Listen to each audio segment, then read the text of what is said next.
Уят болгон окуялар. Вас как зовут?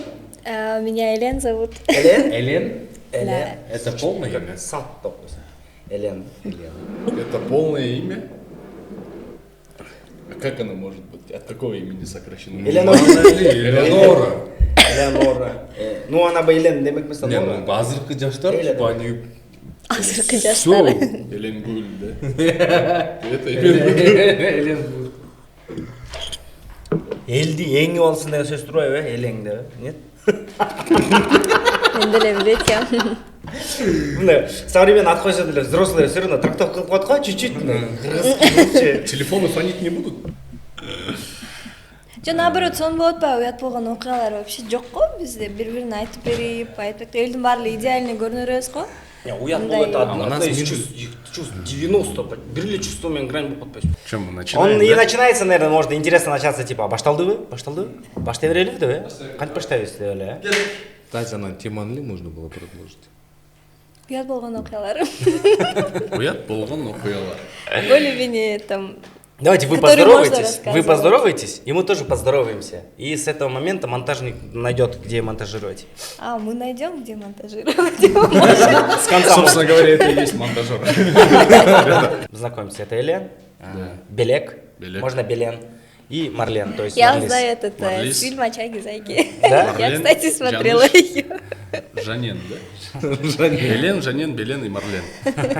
Мы будем рассказывать истории уят болгон окуяларды. Ну а спонсор нашей передачи это Aviasales.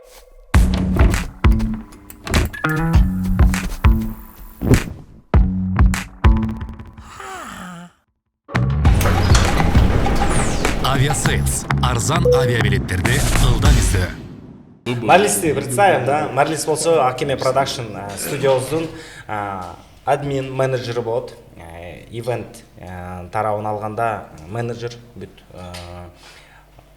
ар кандай мероприятияларды уюштура алат да. Кичинекей 3 кишилик туулган күндөн баштап 10 000 кишилик стадиондогу бир концертке чейин уюштуруп берген киши. Кыргызстандагы шоу дегенде ким шоу кыла алат дегендин бардын телефондо контакты бар да, бирок алышпайт, бул чалганда эч ким албайт да. Уюштура алат. Кино жаатында болсо жана организация деп коет го. Исполнительный продюсер. Исполнительный продюсер, да, мисалы бир жерден пещерадан табыш керек десе, тартыш керек, видео пещерадан тартыш керек десе, ошо пещераны каза кылат мисалы. Ушундай адам да. Аты Марлис болот, ошо биз менен чогуу келди. Я тойлордо мондай интересно болгон бизде. Тушо той алып баратам да. Мен алып бараткан болчумун тушо той. Бир маалда баары сыртка чыгат го. Сыртка чыгып туруп, баарын чуркаш керек да. Баарын тизип атам. Жүргүлө байкелер чуркайлы, бул мына биздин жигитибиз, балабыз күлүк болсун, чыгып чуркап бергиле. Мындай символикалык түрдө болсо дагы чыккыла деп баарын чакырып атам, сүйрөп келе атам байкелерди. Мындай бир перила отурат да, тепкиче мындай перила. Вроде бы мындай прозрачный эле да, решетка болуп турат. Аяк жагында дед турат. Анча-мынча бир-эки абышканды алып чыктым да, чуркайсыңар депчи. Бир абышка турупту да, абышканы айтып атпайм. Жүрүңүз, чуркаңыз депчи. Не, балам, жок, рахмат, чуркабайсыз го деп атат да. Байке вот точно, сиз точно атат экен. Сиз биринчи келесиз. Басыңыз байке деп колунан жулкуп атам, басыңыз. Не, балам уксаң деп келет да. Жүрсөз мына баарды чуркатат, тиги абышкара чуркатат. Жүрөбөйсүз деп тур. Балам, мен баса албайм деп бутун көрсө, калека экен да көрсө, мындай балды. Балдак менен турат. Бир буту жок, уят болуп турам, ойто туруп. Мен жүрүп калбайм го, балам деди да. Ошонан ал шындап атат деп ойлоп калды да. Кечирик зата дедим, көрүп турмун деп. Өзүңүз молодой көрүнөт экенсиз, баягы чуркагандай көрүнөт экенсиз десем. Сен эптеп станция. Буттарыңарды ала келсеңер болмок деп койдум. Бутуңуз жок, бuyakta бут жок чуркаса болбойт деп салсам болбойбу э? Могу ата болбойт экен, буту жок экен деп. Буту жок туруп, аяка чоңсуңар деп.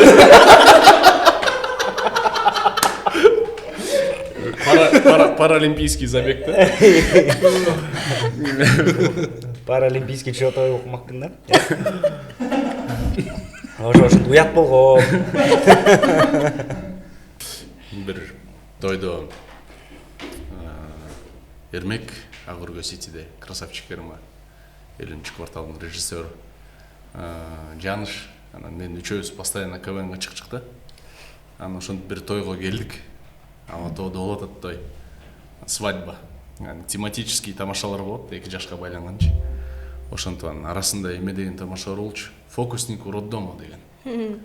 Мындай жаныш толкундан, жаныш турат, жанында эрмек басып келип, толкунданып, ары бери басып туруп анан жанышка келип, байке аялым төрөп эле толкунданып атам, тамекиңиз жокпу дейт да. Десе жаныш өлө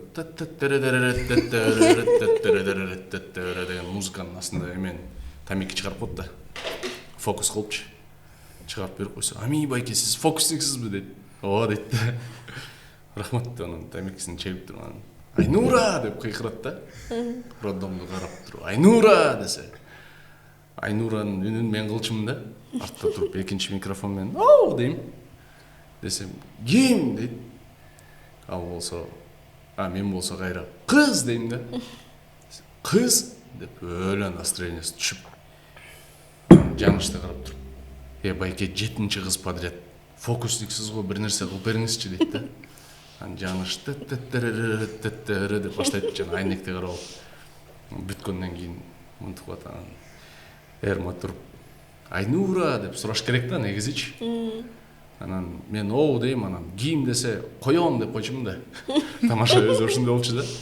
Ал бирок "Айнура" деп сурайм деп адашып кетип, ошо фокусниксиз го, бир нерсе кылып бериңизчи деп жаныш кылгандан кийин ошо роддомдун балконун карап туруп, "Байке" деп атпай.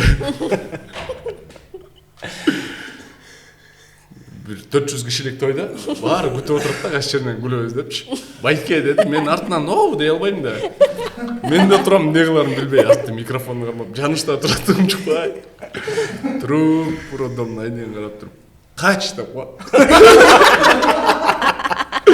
Жанышты карап туруп, "Байке туруп алыптыр" деп кой. "Айнура" деп атпай, десе мен ар жакта эптеп через смех "Оу" деп, "Ким коён" деп бүтүргөнбүз. Историялар негизи тойдо көп эле болот, алып барып атканда. Бир тойду алып барып атканда той ээси женихтин үйлөнүп аткан баланын апасы да. Ал тейлеп жүрөт да, бизге келип тойдун башында жана коноктон биринчи келип, анан тостторду тактап, ким эмне болот, приздерди көрсөтүп, ары бери болуп жүрөт. Шамда кайбы ошон тойду баштадык. 700 кишиге 2 ведущий болуп алып баратабыз да. Жакшы эле болуп аткан, бир учурда мындай тостко чыгып сүйлөп атса эле, ал ошо баланын апасы аябай ыйлап эле, эметип эле "Чоң рахмат" деп эле ыйлап, жана тостко чыккан жамаат тост айтып атканда той элери жанында турат го. Ошентип ошол жерде туруп эле ыйлап эле аябай эметип аткан да. Анан биз да ойлоп, бул аябай эметип атат, толкунданып атат, сүйүнүп атат, ошондон ыйлап атат. Мына канча деген сезимдерди татып турат азыр ушул жерде деп. Аябай биз да эметип алганбыз, боорубуз ооруп алганагачы. Мына чыныгы сүйүнүп атат деп, 700 кишиге той берип атат, келин алып атат, вообще жыргап атат болуш керек деп. Немеси чыкты, төркүнү чыкты, ошол эженин, баланын тай журту, ошо эженин төркүнү да. Чыгып алар сүйлөп атса, вообще шоркулдап эле, ыйлап эле өзүнүн туугандарын көрүп албайчы. Ыйлап атат. Эми эже бир 50ге келип калган да. Анан бир ошо чыгып сүйлөп аткан жамааттан бир мындай улгайган бир апа аябай эле сүйлөп атса, тиги токтоно албай эле ыйлап атат да, анан артынан басып келип ошо той ээсине эже дедик да, ыйлап аткан жериненчи. Деп ыйлап бизди карады, карагандан кийин могу эжеге өлө тост айтты, приз берип коелу деп атпайсызбы? Десек, арт жакта карап дагы бир аз ыйлап туруп, кайра бурулуп туруп, приздерди мен өзүм тейлейм деп кайра бурулуп дальше ыйлап коюп. Ошондон кийин башкача адам Образ бекен. Образ экен да көрсө. Сиз айтып бериңиз сен. Кел, сен бир историядан айтчы. История бар бекен. Уят болгон окуяңыз барбы сизде, Марлис мырза? Менде жок го дейм. Качан мен уят болгом го дейм. Уят болбойт. Вообще уят болбойт. Эми редко. Ошо редкодан бирди айтып беребизби? Эми шүмшүк эмес, но просто Уят болбогондор ал шүмшүктөр. заранее. Шүмшүктөр уят болбойт. Ооба, алар. Жок, если ты устроишь Алар деген заранее план, Ондай да, уят болбойт, же шүмшүк болот да. Уят болбойт, анан уят болот, анан шүмшүк деген жок. менин тоюмда өзүмдүн тоюмда эс алганга жетишпей калдым да. Эмне дегенде биз баягы кеченин күнөөкөрлөрүбүз, анан туугандар меникинде еще 500 киши болду. Анан сүрөткө түшүп атып эле убакыт өтүп кетти да. Иттей барып өзүң бар туугандар менен билегиң да келет экен. Тияка барып чогуу тигинип кылгың келет экен да. Бирок сүрөткө эле түшө беришет экен да. А билек ошону билип туруп эле артынан эле мындай кылды да. Жанагы коноктор чокулгу чакта жаштар жок го, жүрө беришет го. Бир убактан баары отургандан кийин жаштар кирип келип барган. Ага чейин алар эзилип машинада күтүп отуп, анан кирип келишет го. Белек мындай кылды, эрте келди. Мисалы 5ке чакырса, ошо 5ке чейин келди дагы, ошол жерде кире бериште күтүп турушту экөө. Келчеги менен. Сонун фотосун жасап коюшкан. Фотографтар даптайыр, заряженный 2-3 жомон даптайыр турат да. Биринчи, мисалы бир семьядан келет да коноктор. Семья кирип келди, сразу фотосуна басат, жак сүрөткө тартышат. Баары свежий кезинде туштар агыл элек. Бирок чачтар ордунда, костюмдары брыш эмес еще. Моягына кузуп салды элек еще. Туугандарчы. Беттер кызар элек, Булар же болбосо алдар мүркөлүп кете элек. Сонун чарча элек кезинде сүрөткө түшүп кирген сайын түшүп эле кире беришти дагы. Андан кийин той баштагандан кийин жыргап жүрүштү да эс алып, бийлеп. Кадимкидей эмет эткен. Ошон үчүн бул лайфхак баарыңыздар ошентсеңер. Тойдо отургандар сүрөткө түшпөй калат экен. Так, мен сүрөткө түшкөм, болду деп жүрө беришет экен. Коноктун баары уят болгон турбайбы? Баары эс алып жүрө берет экен. Мындай антрактарда чоң узун болду да. Ошондой болдубу, Бир уят болгон историяны айтып берсең болду эле. Андай жок болсо, анда шүмшүк болгон историяны айтып бер. Уят болгон историясы бар, Марлистин. Уят болгон окуялар деп турган, Мадриске келгенде шүмшүк болгон окуя. Передачанын экинчи бөлүгү. Менде просто компромат жанышка көрүп го дейм. Бул шүмшүк. Бул деген мен да айтып салам деп, өзүнүн историяны айттырбай атат. Бирок мен сөөрөнү айтып калам. Акырындан уже эметип коет. Мен уже уят болдум да. Мен уят принимать эттим, а зато шүмшүктү айтып салабыз азыр. Мындай атпайбы, тамашалап атабыз. Бир жолу карантин бир жолу эмес, былтыр. 2020 дүйнө жүзүнүн бир жолу өлө пандемия болду да.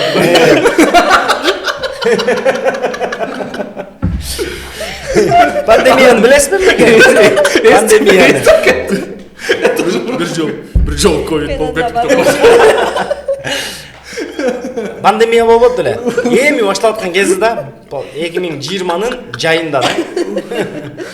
Анан ар кандай адамдардын ар кандай реакциясы болду го. Мен баштап бербеймби? Почему я туда уехал? Как? Жок, сен оправдание бошуясың, коет.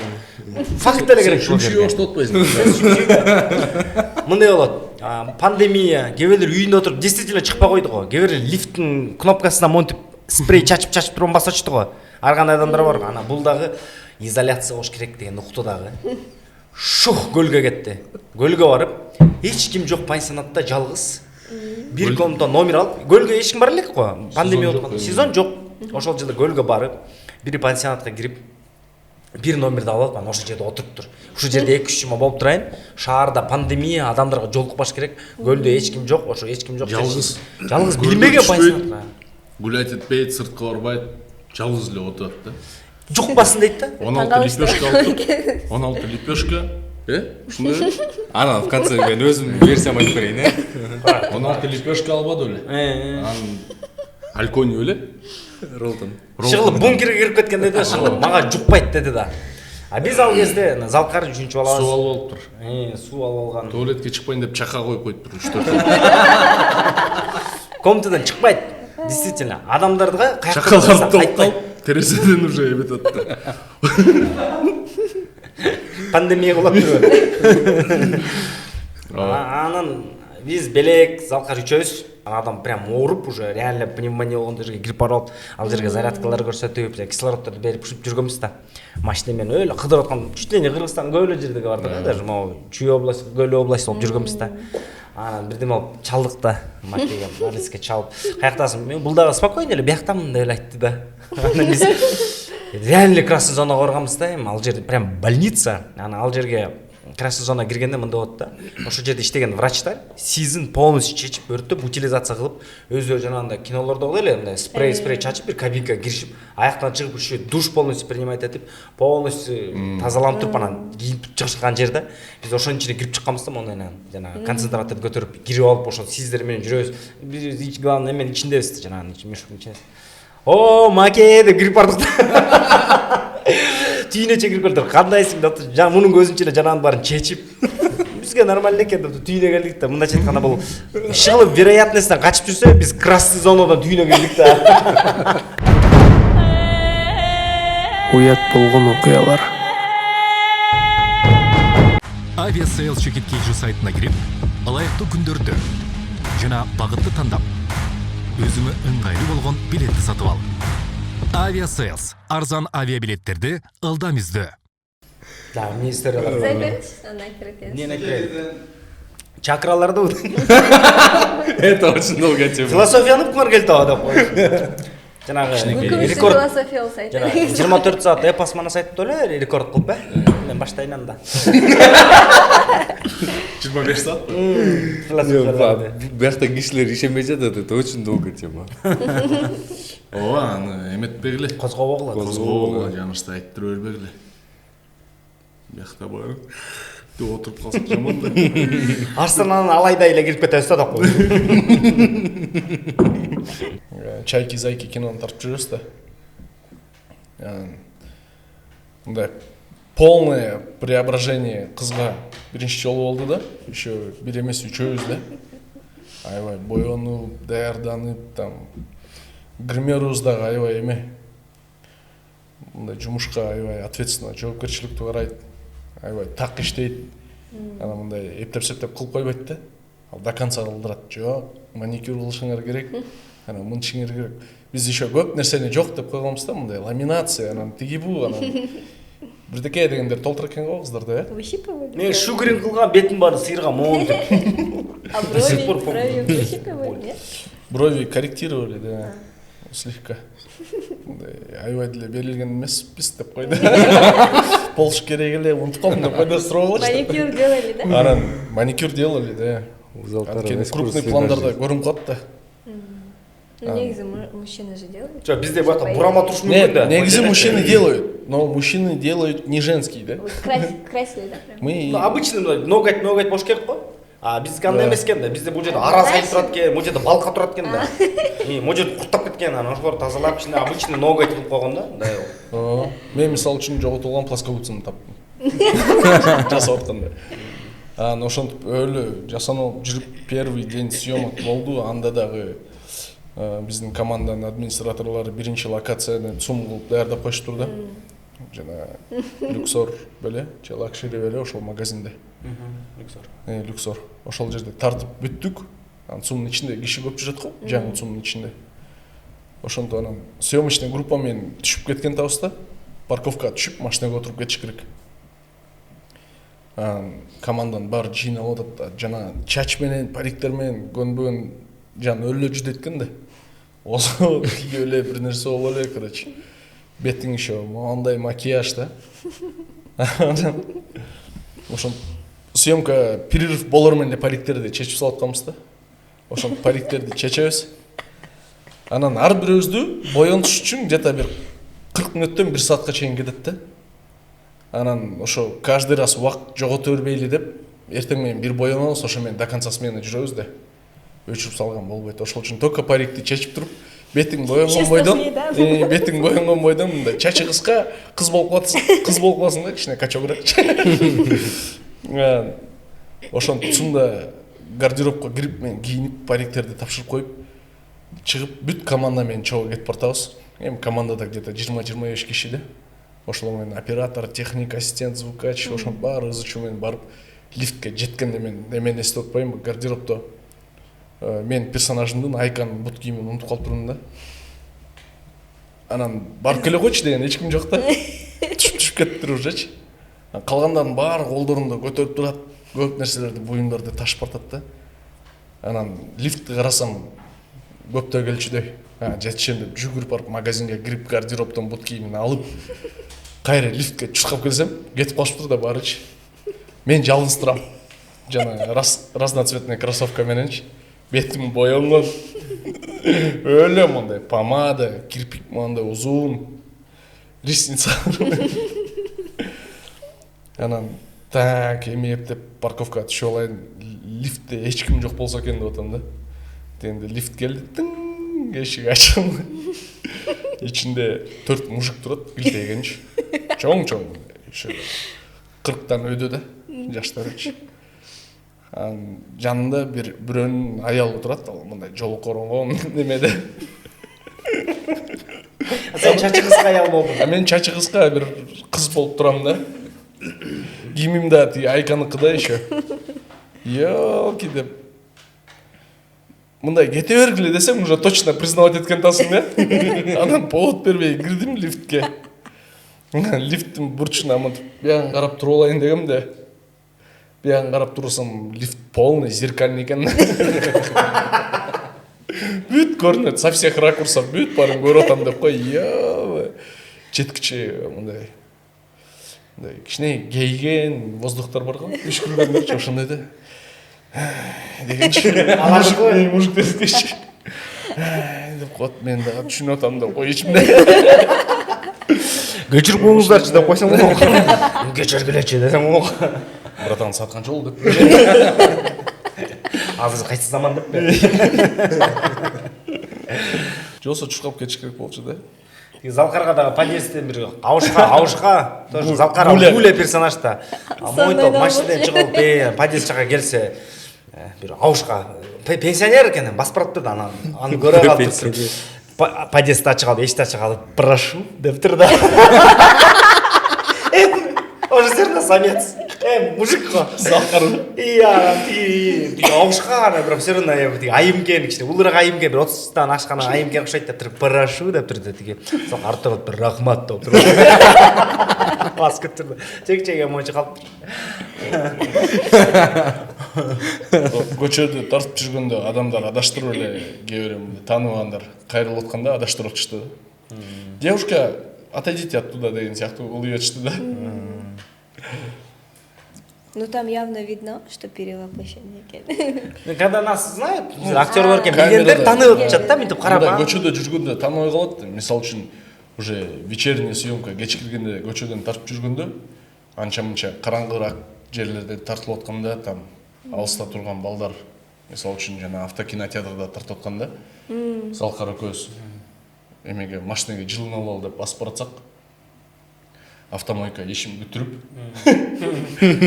бекитип атканда жана моющиктер Не денем? Залкар туруп туруп азыр бетиңе отурам деди. Аме, братан, сен белең Бир жолу атайын вот эта история у меня прям в голове сейчас зунг тутель келди да. Прошлый год мурунку жылы. зыңк деп келди, да? Прям вот так же. Айсыздер айтпай. Собственно, всё. Че, интересная история? Короче, мурунку жылы көлгө барбадык белек. Көлгө барып именно Мурунку жылы? в прошлом году. Ну. Эмеге, көк жайка. Көк жайка. Жайлоого. Жайлоого. Аябай кыйын болуп келебиз. Анан кийин аякта местный балдар, кичинекей эле жаш балдар аттар менен бизди тосуп алат да. Байке, ат минесиңерби, ат минесиңерби деп. А мы только приехали, вещи разложили. Жок, ат көрө жок, мындай эле фонтанга жөлөп барабыз деди.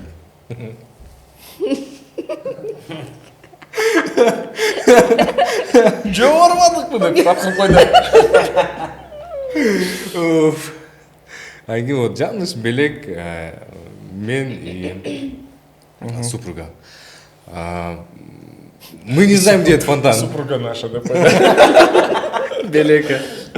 Сугубо супруга. Мы не знаем, где находится именно этот фонтан. И мы доверились Жанушу. А у Жануша есть такое. Актер был включается, резко включается. Эй, мен артынан жүрсеңер, мояққа барабыз деп туруп. И ладно деп туруп көтөрүлүп. А там прям очень тяжело подниматься. Уже очень сильно устали, потому что люди аттармен айка барат да, а мы пешком. Мондай бир 2 метрлик тропинка турат да. Издер менен адамдардыкы, аттардыкы. Жаныш мындай башка ичке бир тропинка бурулуп баратат да.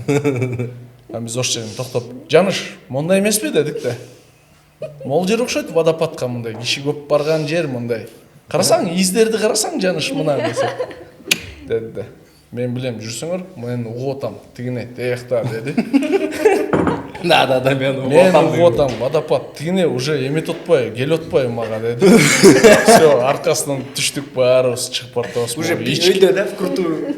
Ондай ичке тропинка бир малы туруп резко өйдө чыга баштады. Жаныш точно ушул жерге деп ылдый жакты карайбыз, ар жакта жана 2-метровый тропинка дагы эле ээрчип баратат да ылдый жактачы. Тетигин эмес бере десек. Мына, монун артында эле уже водопад. Водопад тоонун кайыгынан үстүнөн чөт. Мына биз ошол жерге барып чыгып көрөбүз деди да. Все деп кетип бар. А уже бүт көк жайык, бүт жайлоо көрүнүп атат. Прям ужас. Өлө бийик чыга алганбыз, чарчап. Бир малда бул кыймылдабай турат, жакты карапчы. Артынан барып чыксак, обрыв кенде жарым, ондай эчтеке жок, жол жок. Водопад жок, тропинкалар жок, эчтеке жок да. Это специально, да? Нет? Жок, чындап эле ойлогом бул мындайдан, могу жөө баскан тропинка. Тиги ылдый кетип калат. Ооба, тиги ылдый кетип калат. Өйдө чыгыш керек го деп ойлогом да. Биз деле, может, есть в этом логика деп ол эрчигемиз да. Водопад астында калып калыптыр да, ылдый жакта калып. Водопад ылдый жакта жүр. Бүгүнкү жылы ошо иностранецтер жөнүндө айтып бербейсиңер?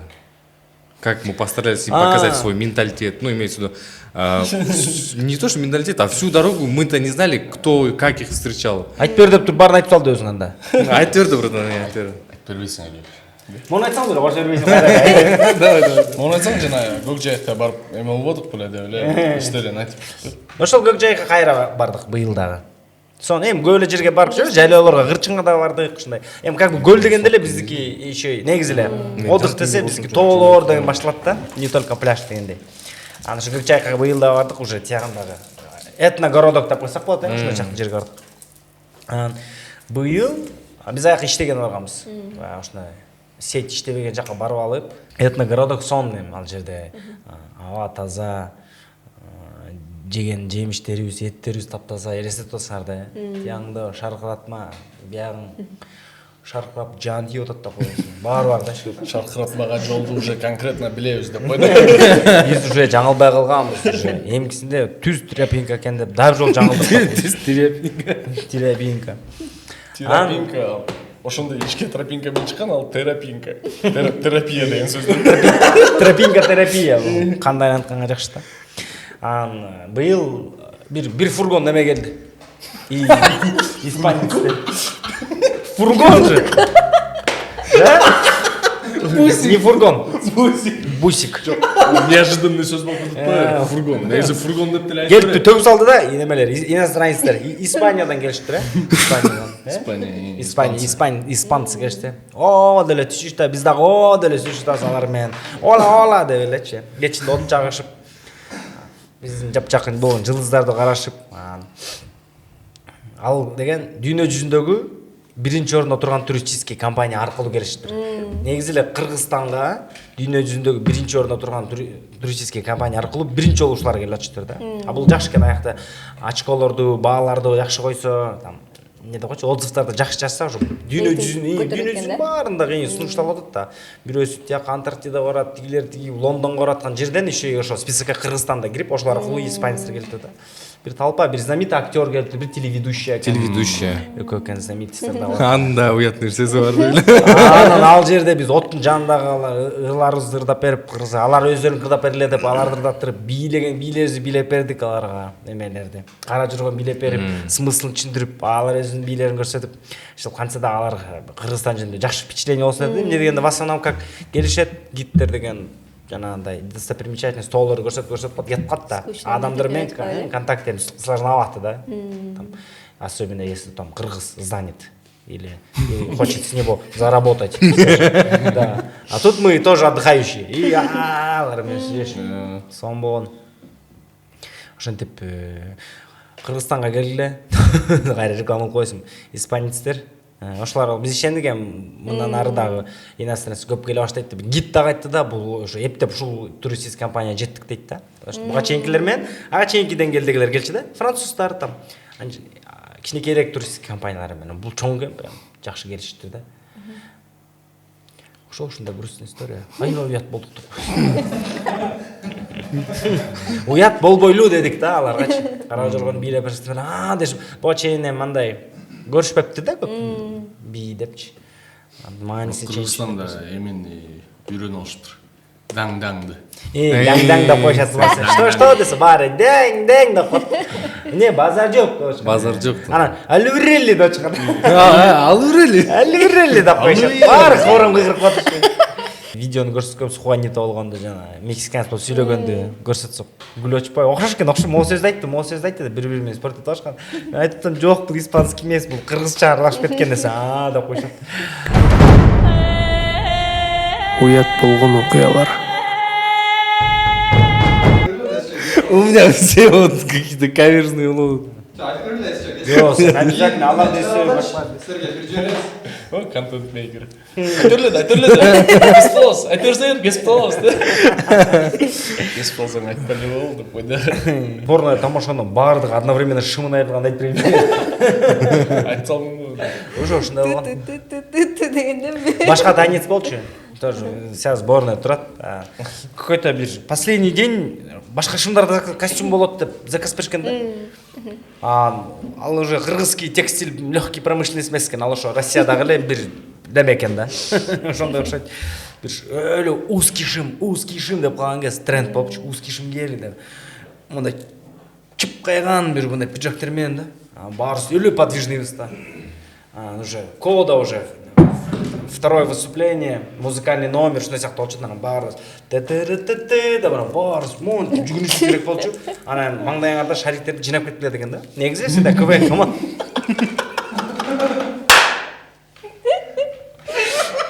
Негизи эле эми жакта эфир да.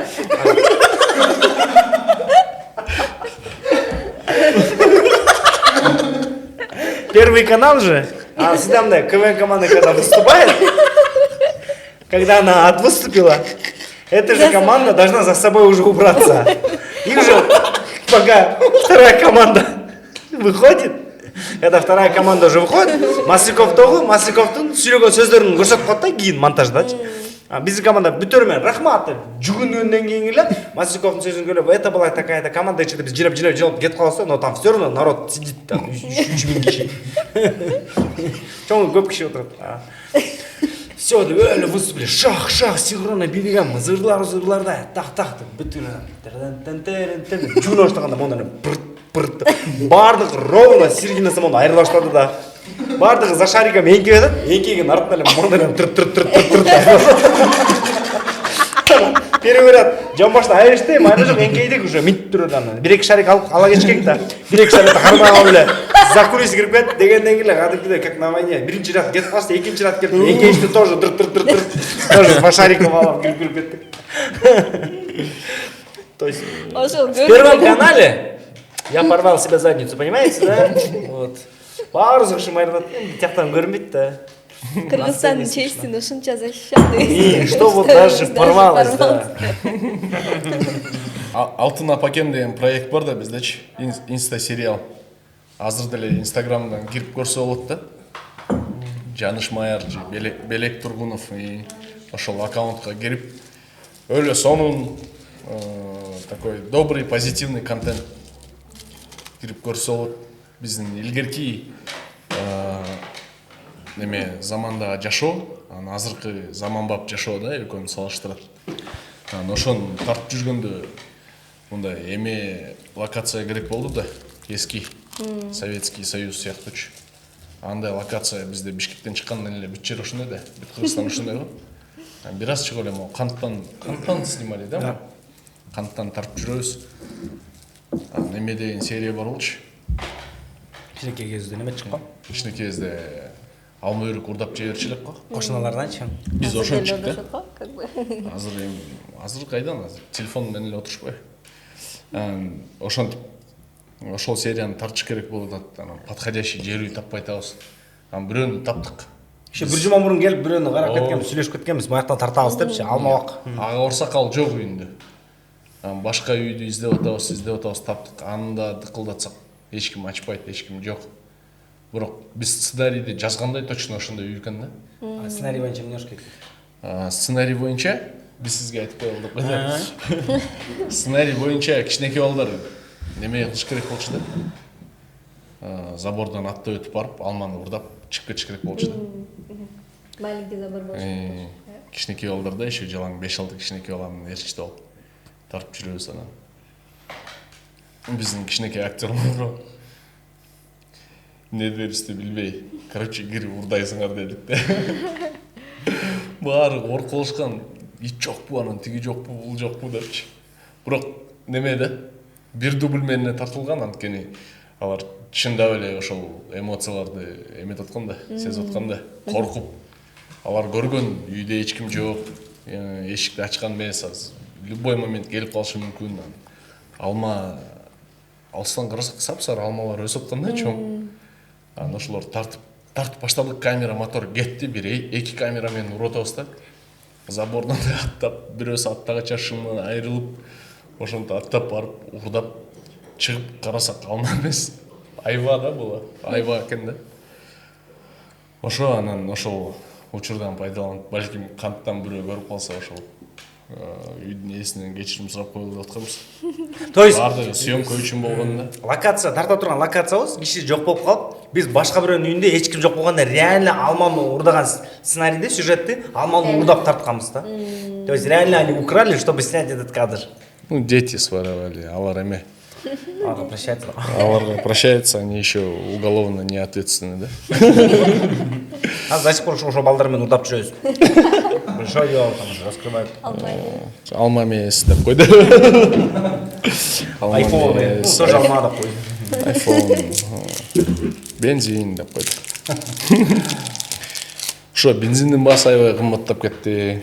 Вот ушу жөнүндө давайте слушай, эмнеди ойлойсуңар? Не обязательно истории, можно же просто беседовать, верно? Да? Анда куран окуп коеюн. Жаныш, мына сен ыйык Куранды ушинтең дейт. Наоборот, пропаганда. Мына сен монтотасың, кантип деп. Ушабы, шылыңды атасың дейт да. О, шылыңды атасың. Я думала, у вас вообще хейта нету, да, типа? У всех есть Да, хейт. да. Бизде толтура. Нет, там мен кирип окуп алып я в шоке была. У одного человека нету хейтера. У Джеки Чана только. Нет уже вообще хейтера. Или есть? Мына, он хейтер, оказывается, Джеки Чан. Балаңды карабай кеттиң деппи? Хотя у него этот, да? Не, имеется На в снабжении виду, детский вообще дом, жок да, у эмес. Вообще жок эмес, я думала, более-менее мындай нормальный хейтер болуш керек. Жок, хейтерлер менен биз жакын эмеде тааныштык. Чайки Зайкиде тааныштык. Аябай мындай тыкыс иштештик хейтерлер менен. Чогуу жүрдүк. Аябай сонун чогуу жүрдүк. До сих пор чогуу жүрдүк. Унутпайбыз го аларды. Алар да бизди унутпайт. Чагырып турабыз постоянно. Чагырбайбыз эми. Жок, соошон жокпуз. Он прям Буга чейин кылган контенттерде немеде хейтерлер жок болчу да. Алтын апакемде бир да хейтер жок. Анткени тема апа, анан ностальгия, аны көргөндөн кийин ичинде жылуу сезимдер калып калат да. Канчалык хейтер болбосоң да. Ушунун апасы менен деп жаза албайт да. Эчтеке дей албайт да. Менин апам деле ушундай болчу дей албайт да. Сонун болуптур деп коет, же болбосо унчукпай өтүп кетет да. Так, бияктан хейт жаза албайт экен, кийинкисине барайын, кийинкисине жазайын дейт да. Ошентип жүрөшөт. Чайки Зайки чыкканда Кудай берди да аларга. Качан эле кыргызымдын мырзалары кыз болуп кийинип, ары бери деп бер жактан немелер диванда жатып алып тутуп аткандар да. Качан эле деп эле. Эркектер ушундай болчу деп. Неге качан эле? Недавно же тартышпады эле ошондой. Жана негизи бул сцена да. Сравнивают исторический момент кыргызов всегда. Бирден болсо эле качан эле кыргызың төшөктө жатып өлчү эле деген сыяктуу. Настрой кирип кетишет да, сравнивают сразу мына деп элечи. Для них сразу не мужик болуп баштайсың, когда начинаешь сравнивать. Качан эле кыргызың. Болбосо бул деген театр. Кадимкиде эле театр. Биз деген азыр театрга барганда театрдагы актер кыз кийинип аткарса биз Бакен уятпаган окуясы бар окшойт. Биз кабыл ала беребиз да. Угадасызбы? Ооба. Уңуз деп. Сук. Кинотеатр ал ошол эле театр, просто камера аркылуу берилген да. Артынан эле ошо кинотеатр деп эле коюлуп калган. Биз бир хейтер менен жолукканбыз. Аябай өлө чоң кылып хейт жазып, кечке кайра жазып туруп алганданчы биз жолугалы деп сүйлөшүп, андан Залкар жолугалы деген да. Не дейткенде анан каяктан жолугалы деп эметкенде жана конфронтация, эскалация, конфликт болуп кетпеш үчүн биз деген как раз жумага баратканбыз. Мына могу мечитте болобуз, ушул жака кел дегенбизде. Келди. Мындай кебетесин көрсөңчү эме эмес да. Жанагынча бок сөздөрдү жазган адам эмес да. Кебетеси муну бойтой кол эле бир бала да. Мындай жап-жаш. Туруп мен силерди жооп бербейт деп ойлогом дейт. Өлө суктанып отурат, кечке тиякты карап, биякты карап, баке анын телефонун чыгарып жана монтип айлантып калат жана. Эме деген барьерден өтө албай аткандачы, сүрөткө чогулбайлыбы деген барьерден өтө албай атканда монтип деп туруп калганда анан, бар, давай дедик, елки. Андан кийин ошо хейтерлер менен неме болуп калган да. Баары ошондой кылганда. Кабыл албай каласың да. Көрсө адекватно отурган колдонуучулар алар адекватно эле жазып коюшат. Өзүн кээ бирде өзүнүн ой пикири бар, кээ бири жөн эле провокация кылып жаза бергендер толтурат. Уят болгон окуялар. Эме история бар да мендечи, детский садиктенчи. Караколдо Березка деген детский садик барчык. Анан Караколдо жашап жүргөндө мен мамам 16 бир тууган. Анан 16 бир туугандын там улуулардын балдары бар Бишкектечи. Алардын кийимдери Караколго эле келчү да, багачы. Ош жерден кийип алчумун. Эжемдикиби, байкемдикиби ушул бүтүн болсо эле кийгизип кое берчү да. Бул кыздыкы десең дейт. Нормально. Жарашат, сонун кыздык эмес башты ортпа деп койчу да, кийип алып кетесиң. Ошонтип анан летний каникул бүтүп садикке баргантабыз күзүндөчү. Анан бир бөлөмөнчү. Сага мына кийим келди деди да, Бишкектенчи. Братишкам экөөбүз пакеттерди ачып атабыз. Братишке редко перепадает, потому что эми жалаң чоң кийимдер мага чак келип калчу да. Анан туруп ошондо башыман чоң бир туфли чыкты да. Күрөң. Өлө мындай бушук туфлилер болот го. 20 жыл кийип салсаң эле жапжаңа бойдон турганчы. Ошондой туфли да. Мен садикке барып жүрөм. Какие мне туфли да? Анан мону кий деди. Кийип көрдүм. Экинчисин кийипчи деди, экинчисин кийдим. Мына кычырап калды деди да. Мен монсем мындай чото чоң да магачы. Чото, дене меники да. Мен сезем да чоң кичинекей экенчи. Могу чоң болот дедим.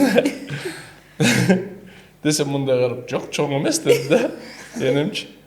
Жок чоң болот, шалактап десем. Жок чоң эмес, нормально. Башым ортпай кий деди да. Хорошо деп кийип кетем садикке. Анан садиктин ичинде кечке жүрөбүз. Садикте жүргөндө единственный эмең лишь бы не спать. Анан сыртка чыгып ойнош керек да.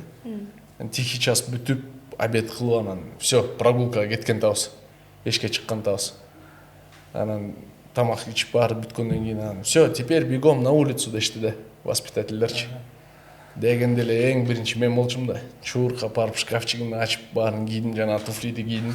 Сыртка жүгүрүп бардым да. Сыртка жүгүрүп чыгып, жана эшикке чыга турган деме эшиктерди ачып туруп. Чуркап чыгып жана воздухту тебесең го, сүйүнүп кетипчи. Кубанычыга батпай жана эшикке чыктым ойнойм деп. Ошентип тепсем жана чоң эмес деп аткан туфли чоң болчу да. Фух деп чыкты да, чыптанчы. Учту карап турам, барып туруп. Эмен кухнянын айнегин талкалап коет. Баарысы айнеге үйүлүп түштү. Мен носки чейин турам, эмне кыларын билбейм да. Аркаман балдар бытырап чыгып келип атышты. Изучу неме садикке кимди чакырып, ата-энени чакырып. Айттым беле чоң экен дедиңиз. Чоң экен деген. Монтпей баста деген. Не кылдың эле деген. Монтче мындай такасы оор катуу эмес беле. Кап-катуу болчу. Ал бүтүлбөйт. Ал мен түп-түз эле чуркайсың. Тук депчи. Мындай бүгүп сгибаемость. Азыр эме деп атпайбы кичинекей балдарга ортопедическая обувь деп атпайбы, чтобы ноги росли ровно депчи. Анан мындай болуп калат, анан таз мындай болуп калат, кыздар муну кийиш керек деп. Тиги мындай ортопед деген жок. Жыгачка кожаны мондай кадап туруп эле буттун формасын кесип койшкан да. Ошону кийгизген, ошону энди выживай болчу да. Мен просто эле айтып коеюн, можете не смеяться, да или? Да, на самом деле, не знаю, смешная. Это главное, правда было? Да. Ну все, тогда Всё, мы будем покатило. воспринимать. Чё, начинаем, да? Мен в школе, да, мектепте алган болчу да. Бир эле жакшы көргөн бир бала бар болчу да. Экөөбүз дос болчубуз да. Достон Бирок айтпай жүрөсүң анан ага, жакшы көргөнүңдү. Бирибиз ошо типа жакшы көрүнчө болор эткон, мындай взгляды, не взгляды. Домашний телефон менен чалышып кечкече 2 саат сүйлөшүп отуруп, ошондой болуп аткан, мындай эле жактырып, мындай баягы достуктан өсүп бараткан момент болчу да. Анан ошо кышында болчу, кышында эле ойноп, деп ойноп эле ушундай деп атканбыз, нарынсы жакта болчу да. Анан Чөп кетпедиби деп койду. Суукко. Анан ал мындай жакшынакай болчу да. Экөөбүз ойноп эметип барып эмне бир нерсе менен чабып, сумка менен чабып кетти, ушундай болду. Ошентип артты карап туруп, мени карап, мен карап туруп экөө деп күлөсүң го. Ошентип күлгөндө мен прям вот выпал. Шарик, лампочка пошла. Лампочка эмес, прям зеленый манка чыккан. У кого? У него или у тебя? У него, да? У него. А ты кем эле? Айтпайм.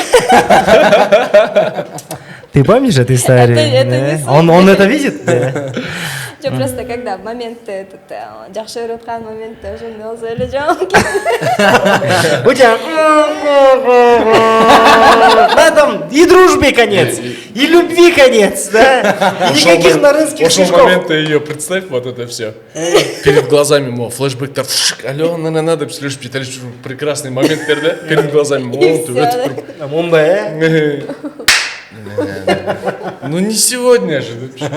Все так хорошо А было. может это был знак зеленый, типа, вперед, голос, зеленый. Топи, красный Тогда- он нельзя умол.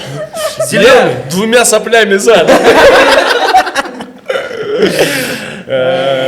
Эже до сих пор азыр ошону көрсөң прям ошо картина тура берет да. Зеленый знак. Бір жолы Психологическая травма. КВН көрсөтүп атабыз да универдечи. Мен эки одногруппник мен КВНде сокомандниктерим бар болчу. Белгилүү эле КВНщик юморист балдар азыр деле. Аттарын айтпай эле коеюн. Үчөөбүз ойноп атабыз. Неме деген шутканы айтып атам да. Ограбление в банке. Деп алып туруп кетем, мен кассада отурам. Анти чуркап кирип келип, стоять! Всем лежать, это ограбление! Дейт да. А мен, что простите? Десем, ограбление! Деш керек да. Осквернение десем. Ограбление! Дейт да. Озеленение десем. Ограбление! Дейт. Ошон айтыш керек болчу да. Антуп, сейчас подождите, я вас не понимаю деп мен үчүнчү кишини чакырып келем. Үчүнчү досумдучу. Он говорит, что говорит? Я говорю, ограбление, что говорит? Десем, ты да, мен говорю, ограбление говорит, дечи, да? Ограбление, что ли? Так бы и сказал, да, ошондой шутка болчу да.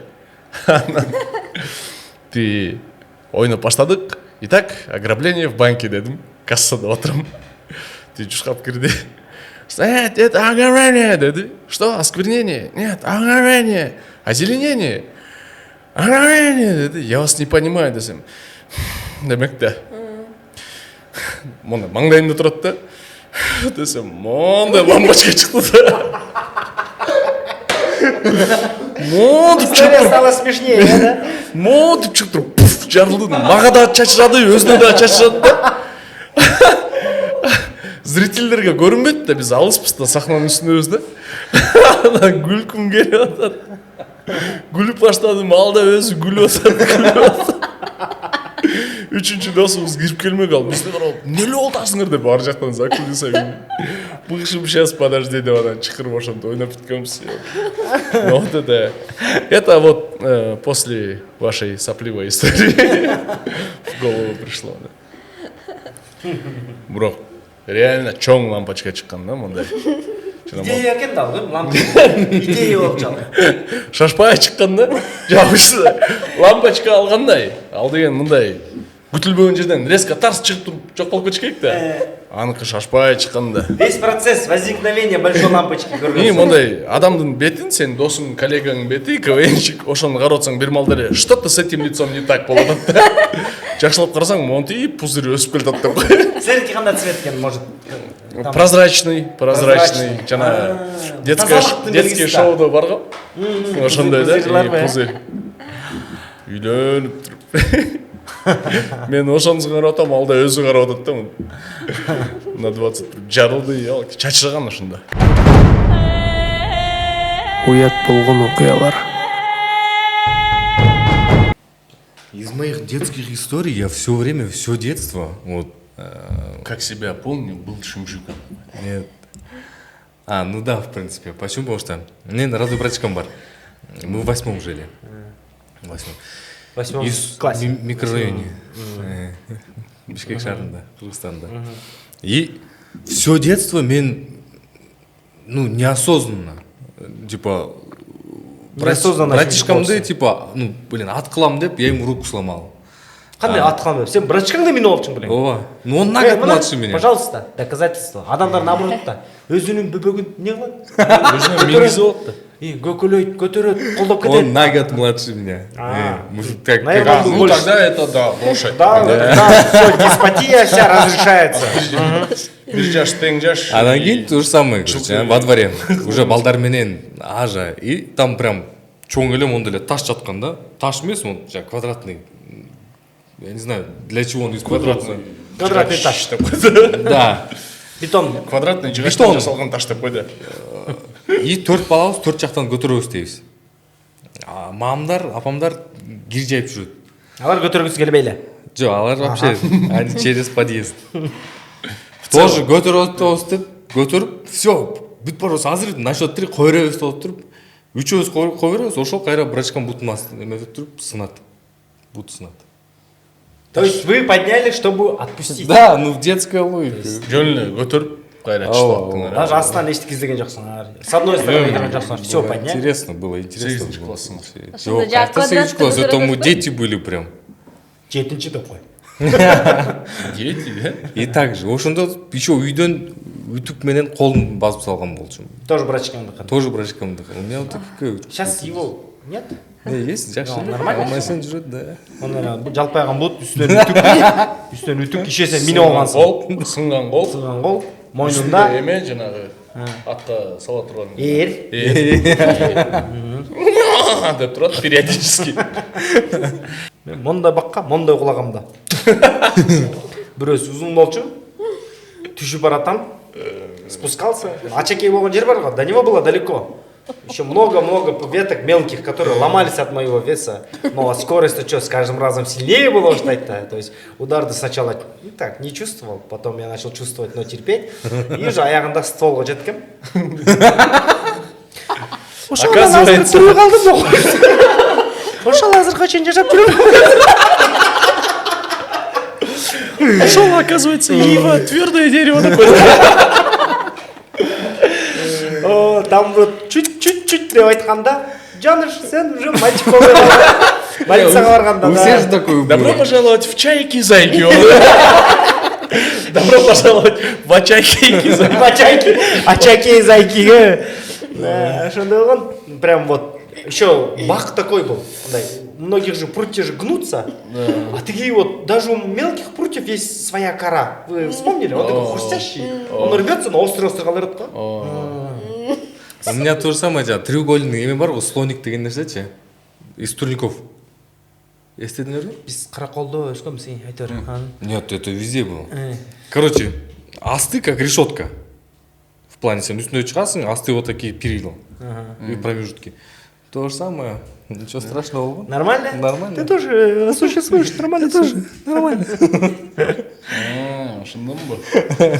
Мне кажется, все падали, да?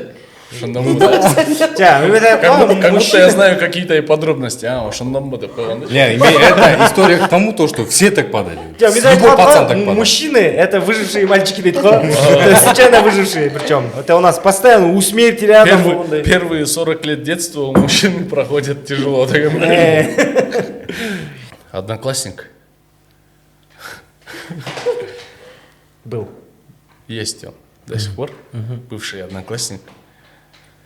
Класста отуруп эле, туруп туруп эле эме кускусу келип кетти да. анан кускун келгенде вот припирает же эч нерсе деп сүйлөй албайсың да. Там, Вера Васильевна, разрешите мне выйти на 5 минут? Давай, там, ты не знаешь, на какой букве ты можешь показать, что ты завтракал, да? Поэтому... После какой буквы Да, будет буква БР, да? После какой буквы будет морковка, да? Он просто молча встал. Анжана монтип. Өлі литература оқытқан мұғалім тұрмантып қарады да, очкасын мындай түшірді. Там, такой-то, что это с тобой, деді. Алып тұрды, он шықпай, бұрылды, ешікті қарады, ешік по диагонали болчу да, от него Там парты. ең ұзын траектория да. Ешіктің түйінді дағы емес, жақынырақ бірінші ряд емес, бұрышта да, ешік бұл жақта. Ешікті қарады, так, жетішпей тоқшайын деді да, көздерінен реально көрініп тұрады. Өзінің рядмен жана вешалкалар тұрған жақты қарады. Ошол жерге чейин басып барды. Монту ылдый жақтарды қарады, бидро, эчтеке жоқ да. Баары қарап тұрады да, что это с ним деп атат да мұғалім. Что это с ним деп атат. Мондай да, мондай түшүнбөйт. Не, унчукпай туруп барып басып бош жерде жүрөт депчи. И весь класс смотрит, а что это с ним на самом деле? Ерунда. И все в ладошку, короче. Вот ни капли не выронил, да? Парым ладошку. Төктү. Жана бир да тамчы агып кетпесин деп өлө кысылган да. Турат. Деп турам бүт классты карап туруп. Дальше что уже? Некуда. Забери свои слова обратно, скажи. Кайра ешіп салатпай. Ё-моё, чтобы во рту протаскать. Там, да, чтобы запить и выйти, да? И тут весь класс. Поздно толтром. И тут весь класс встал и пошел. Не, мы там яма, это еще... Тоже еще один одноклассник. У меня вообще класс был очень веселый, разнообразный. Арқандай покемондар бар. Арқандай покемондар. Түрі бар, да? Бардығында эле болса керек.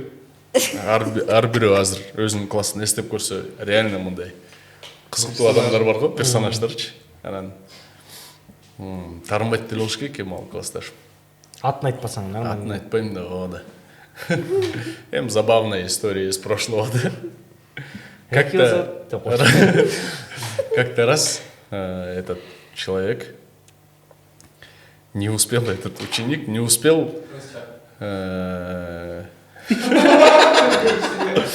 Ой, түшүнөт. Бир жолу ал ошо классташым эмеге даратканага жетишпей калып атпайбы? Сырттагычы, мектепте илгери сыртында эле го. Азыр билбейм кандай. Анан жетишпей калып ошо Еще один покемон. школдун ичинде эле жана техничкалар тряпка, швабраларын жыйнаган неме кабинетке кирип туруп эле минаны закладывать болчуп кетиптир да. Химический. Эч ким билбейт. Где-то бир 2-3 сабактан кийин коридордун ичинде эме пайда болду да. Улики. Воздушный эмелер жүрөт да. Доказательстволор. Признактар жүрөт да. Что происходит? Болуп жүрөбүз баарыбыз. Эмне болуп атат деп эле баары жыт менен барып эле таап эле көрүп эле.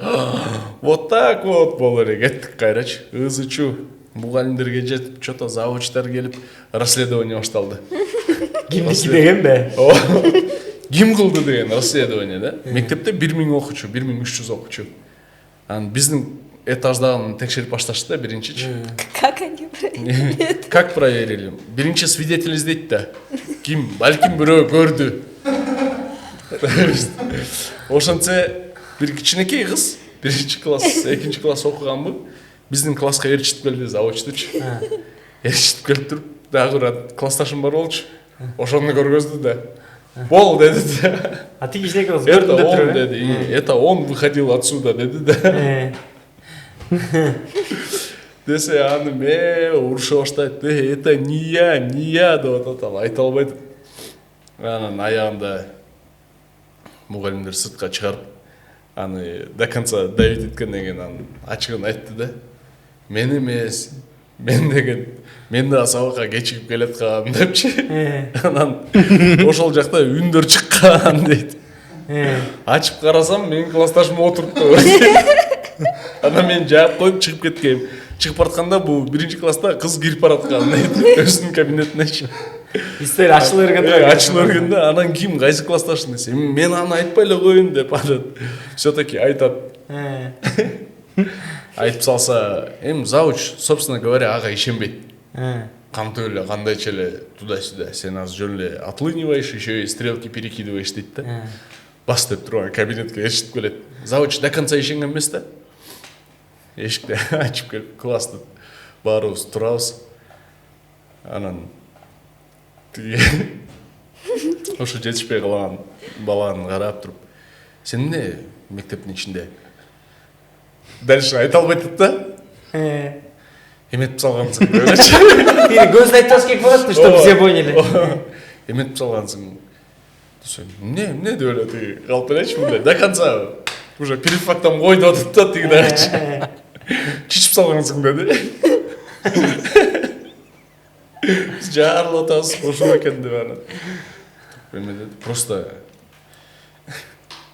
математика кечиксем 2 коюп салат деди. Кечикпей эле келейин деп аткам деп. Көрсө реально эле жетишпей атыптыр да. То есть сабакка кечикпей деп. Ошака да? Мектептин ичине эле так, туалет, мектепти айланып барыш керек. Анда воздействиептир да. Уят болгон окуялар.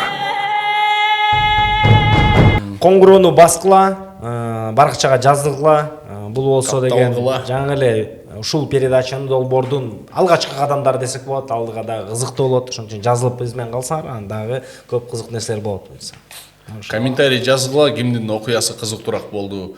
Марлен, Белен, Жанен, Элен. Давайте. Рахмат. Уят болгон окуялар.